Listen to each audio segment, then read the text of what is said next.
తూర్పు ఏజెన్సీకి సంబంధించి రంపచోడవరం మారేడుమిల్లి అటవీ ప్రాంతంలో ఎన్కౌంటర్ జరిగింది. ఇందులో ముగ్గురు మావోయిస్టులు మృత్యువాత పడినట్లుగా మనకి సమాచారం అందుతుంది. ఇటు ప్రత్యేక పోలీస్ బలగాలు, అదేవిధంగా ఇటు మావోయిస్టుల మధ్య తెల్లవారుజామున 2 గంటల నుంచి కూడా కాల్పులు జరిగిన నేపథ్యంలో ఈ మావోయిస్టులకు సంబంధించి ప్రధానంగా ఉన్న ముగ్గురు మృత్యువాత పడినట్లయితే మాత్రం సమాచారం అందుతుంది. మారేడుమిల్లితో పాటు రంపచోడవరం డివిజన్ సంబంధించిన పోలీస్ యంత్రాంగం అంతా కూడా అక్కడ ఘటనా ప్రాంతానికి చేరుకుంది. ఇప్పటి వరకు ఉన్న సమాచారం ప్రకారం మావోయిస్ట్ సెంట్రల్ కమిటీ సభ్యుడు ఉదయ్ చనిపోయినట్లుగా మన సమాచారం అందుతుంది. మావోయిస్ట్ జోనల్ కమిటీ సభ్యురాలు అరుణ ప్రధానమైన కీలకంగా ఉన్నారు. అరుణ అనే మహిళ 55 సంవత్సరాలు అరుణ కూడా మృత్యువాత పడినట్లు మన సమాచారం ఉంది. ఇద్దరితో పాటు మరొకరు మృత్యువాత పడినట్లుగా తెలుస్తుంది. ఇక్కడ AK-47 గన్నులు కూడా పోలీసులు స్వాధీనం చేసుకున్నట్లుగా అయితే మాత్రం సమాచారం ఉంది. అయితే ఘటనా ప్రాంతానికి పూర్తిగా అటవీ ప్రాంతం కావడంతో పోలీసులు అక్కడికి చేరుకుంటున్నారు. స్థానిక పోలీసులు బలగాలు అయితే మాత్రం రాత్రి నుంచి కూడా కూమింగ్ అక్కడ ఇద్దరు మధ్య అంటే అర్ధరాత్రి 2 గంటల నుంచి కూడా ఇటు ప్రత్యేక పోలీసులకు సంబంధించిన ప్రత్యేక బలగాలు, అదేవిధంగా ఇటు మావోయిస్టుల మధ్య ఎదురుకాల్పులు జరిగిన సమాచారం అందుతుంది. అయితే పోలీసులకు మాత్రం ఎటువంటి హాని జరగలేదు. అయితే మావోయిస్టులు మాత్రం ముగ్గురు అయితే మాత్రం చనిపోయినట్లుగా మనకి సమాచారం అందుతుంది. ఈ మావోయిస్టులు కూడా మావోయిస్టులు ఒక కీ రోల్ ప్రదర్శిస్తున్న అరుణ అంటే మనం చెప్పుకోవచ్చు. గత ఏడాది ఆయన అరుణకి సంబంధించిన భర్త కూడా చనిపోయిన పరిస్థితి మాత్రం నెలకొంది. గతంలో కూడా ఈ ఎవరైతే అరుణ్ ఉన్నారో అరుణ్ భర్త అలిపిరి ఘటనకు సంబంధించి చంద్రబాబు నాయుడుకి సంబంధించి అలిపిరి బాంబు ఘటనలో కీ రోల్ కూడా వ్యవహరించిన పరిస్థితి మాత్రం నెలకొంది. ఆయన గత ఏడాది కాల్పులో చనిపోయిన పరిస్థితి నెలకొంది. అరుణ్ కూడా ప్రధానంగా గతంలో ఏజెన్సీకి సంబంధించి విశాఖ మన్యానికి సంబంధించి ఒక ఎమ్మెల్యేకి సంబంధించిన బాంబు పెట్టే ఘటనలో కూడా కీ రోల్ ప్రదర్శించారు. దీంతో అరుణ మీద ప్రత్యేకంగా పోలీసులు కూడా 5 లక్షల ఎక్స్గ్రేషియా కూడా ప్రకటించిన పరిస్థితి మాత్రం నెలకొంది. మొత్తానికి మావోయిస్టులకు సంబంధించి కీ రోల్ గా వ్యవహరిస్తున్న ముగ్గురిని అయితే పోలీసులు ఇంకా ప్రత్యేక బలగాలు అయితే మాత్రం వారిని మట్టిపెట్టినట్టుగా మనకి సమాచారం అందుతుంది. స్పెషల్ జోన్ కమిటీ సభ్యురాలుగా గాజర్ల రవి ఉన్నారు. అదేవిధంగా అరుణ కూడా ఈ ప్రత్యేక బలగాలు ఏఓకి సంబంధించిన ప్రత్యేక బలగానికి టీం లీడర్లుగా వీరు ఉన్నట్టుగా తెలుస్తుంది. ఘటనా ప్రాంతంలో AK-47 కూడా లభ్యమైనట్టు తెలుస్తుంది. మారేడుమిల్లి అటవీ ప్రాంతంలో ఈ మంగళవారం సాయంత్రం నుంచి కూడా అనుమాన నేపథ్యంలో పోలీసులు అయితే మాత్రం రంగప్రవేశం చేశారు. అంటే ప్రత్యేక గ్రహెండ్స్ దళాల్లో ప్రత్యేక పోలీసు యంత్రాంగం అంతా కూడా అక్కడ చుట్టుముట్టేస్తున్న పరిస్థితి మాత్రం నెలకొంది. ఏదైతే ప్రధానమంత్రి సంబంధించి ఇప్పటికే విశాఖపట్నం రానున్నారు.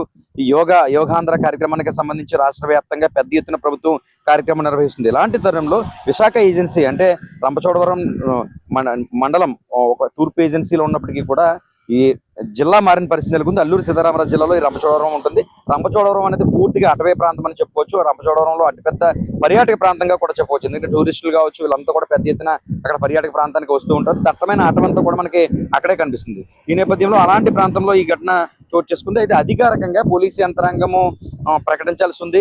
మావోయిస్టులు ఎంతమంది మృతి చెందారు, వాళ్ళు ఎవరు, ఏ ప్రాంతం వాళ్ళు, ఏంటి అన్నది అధికారికంగా తెలిసిందో. ఆఫ్ ద రికార్డ్ గా ఇప్పటివరకు వచ్చిన సమాచారం మేరకు ప్రధానంగా కీ రోల్ గా ఉన్న మహిళకు సంబంధించి మావోయిస్టు అరుణ్ అయితే మాత్రం మృత్యువాత పడినట్లుగా మనకి సమాచారం అందుతుంది. స్పాట్ నుంచి ఎటువంటి ఫోటోలు కానీ వీడియోలు కానీ ఇప్పటి వరకు రాని పరిస్థితి మాత్రం నెలకొందని చెప్పుకోవచ్చు.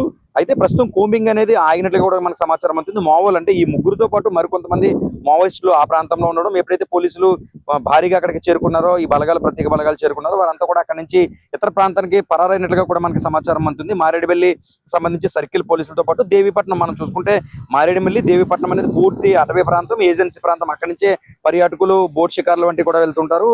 అక్కడ ఏదైతే ఈ దేవీపట్నం మండలం ఉందో మారేడుమిల్లి సరిహద్దు ప్రాంతం అటవీ ప్రాంతంలో అయితే మాత్రం ఈ కాల్పులు జరిగాయి. అర్ధరాత్రి 2 గంటల నుంచి కూడా ఈ కాల్పుల ప్రభావం అనేది అత్యధికంగా తూర్పు ఏజెన్సీలో ఉన్న పరిస్థితి మాత్రం నెలకొంది. మొత్తానికి ప్రధానంగా ఈ కాల్పులకు సంబంధించి ఇప్పటికీ ముగ్గురు అయితే మృత్యువాత పడినట్టు తెలుస్తుంది.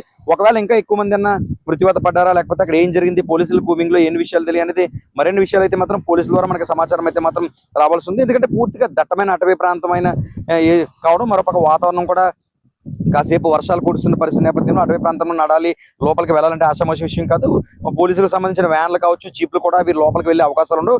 కొన్ని కిలోమీటర్లు కూడా అటవీ ప్రాంతంలో లోపలికి నడవాల్సిన అవసరం అయితే మాత్రం ఉంటుంది. అలాంటి తరుణంలో రాత్రి 2 గంటల నుంచి కూడా ఈ కూమింగ్ సంబంధించి ప్రధానంగా ప్రత్యేక పోలీసు బలగాలతో పాటు స్థానిక పోలీసులు కూడా సమాచారం అందడంతో వారంతా కూడా ప్రాంతానికి చేరుకుంటున్న పరిస్థితి మాత్రం నెలకొంది. ఎవరైతే మృత్యువాత పడ్డారో వారందరినీ కూడా రంపచోడవరానికి సంబంధించి ప్రధాన ఆసుపత్రికి తరలిస్తారు. అప్పుడు ఈ సంబంధించిన అప్డేట్స్ పూర్తి స్థాయిలో పోలీసులు అయితే మాత్రం అందజేస్తారని చెప్పవచ్చు. ఇప్పుడు వరకు అందించిన సమాచారం మేరకు ముగ్గురు అయితే మృత్యువాత పడ్డారు. ప్రధానంగా మహిళతో పాటు మరో 2 మృత్యువాత పడ్డారు. వీరికి సంబంధించిన విషయాలను కూడా పోలీసులు అధికారికంగా తెలియజేయాల్సిన అవసరం ఉంది. మరి కొద్దిసేపులో తెలియజేస్తారని కూడా చెప్పుకోవచ్చు.